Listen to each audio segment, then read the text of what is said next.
नमस्कार मित्रांनो, माझ्यावर लहानपणी किती अत्याचार झाला आहे, किती अन्याय सहन केला आहे हे सांगणार आहे मी तुम्हाला आजपर्यंत माझ्यावर एवढा अत्याचार झाला आहे, तुम्ही याचा विचार पण करू शकत नाही. ते आज मी तुमच्यासमोर उघडकीस आणणार आहे. दुसऱ्या लेकरांपेक्षा माझं लहानपण लय हालाकीचं होतं.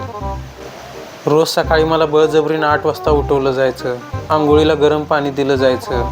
एवढंच काय हो, मला ह्या हातानं आंघोळ पण करू दिली जात नव्हती. आमची आई मला जबरदस्तीनं घासून आंघोळ घालायची. नको नको म्हणत असताना रोज एक नवीन पदार्थ करून खाऊ घालत होती आमची आई मला.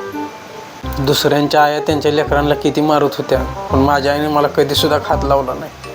म्हणून म्हणतोय, माझी आई माझी कधीसुद्धा लाड करत नव्हती. दुसऱ्यांच्या आया त्यांच्या लेकरांना शाळेत चालत पाठवत होत्या, पण मला कधी चालत जाऊ दिलं नाही. त्यांनी पाठीवर बसून घेऊन जात होते शाळेत. जर आठवड्याला नवीन हॉटेलला जेवायला नेत होते, चांगलंच चुंगलं खाऊ घालत होते मला. महिन्यातून एकदा नवीन कपडे, चप्पल, बूट कशाचीच कमी ठेवली नाही. दुसऱ्या लेकरांच्या आईबापांनी त्यांना मराठी शाळेत टाकलं होतं, पण माझ्या आईबापानं मला त्यावेळेस न्यू इंग्लिश स्कूलमध्ये टाकलं बघा. नको नको म्हणत असताना नवीन सायकल पण घेऊन दिली त्यांनी मला. दुसऱ्याच्या लेकरांना रोज चटणी भाकर मिळायची, पण मला रोज रोज नवीन मिठाई खायला मिळायची. बघा, एवढा अन्याय सहन केला आहे मी. तुम्ही माझ्या जागी असला असता तर एवढा अन्याय सहन करू शकला नसता.